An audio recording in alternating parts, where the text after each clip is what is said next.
परलोकरे पद्मश्री कमला पूजारी कटक एसीबी चिकित्साधीन अवस्था तांकर मृत्यु होईछि। हृदघातरे तांकर मृत्यु होइतिबा डाक्तर पक्षरु सूचना दिया जायछि। 16 तारिख संध्यारे कमला पूजारी असुस्थ होई पड़थिले।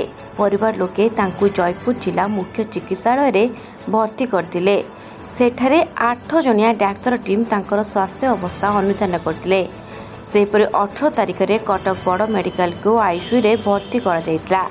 एसीबी मेडिसिन विभाग प्रोफेसर डाक्तर जयंत पंडांकर नेतृत्व रे एक 4 जणिया डाक्तर टीम तांकर चिकित्सा करुथिले।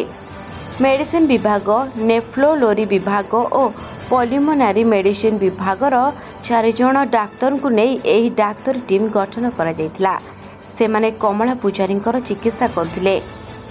गत 2 वर्ष कमला पूजारी किडनी रोग रे आक्रांत थिले। आगुरु बहुबार कमला पूजारी एसीबी मेडिकल आसी चिकित्सित हेबा पर सुस्थ होई निज घर को फेरिथिले।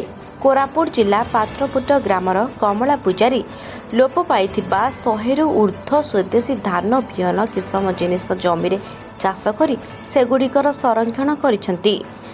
से धान गुड़ी जैविक पद्धति चाष करथिले। एथिपाई से पद्मश्री सम्मान रे सम्मानित करा जायतिला। परे पूर्वतन राज्य सरकार तांकु योजना बोर्ड सदस्य करथिले। 2019 जुलाई 2 रे मर्यादा जनक काबदंती साहित्य सम्मेलन में सम्मानित होइतिले। कमला पूजारींकर वियोग रे शोक प्रकाश करिसेंती मुख्यमंत्री। विभिन्न महल रे शोकर छाया खेली जायछि।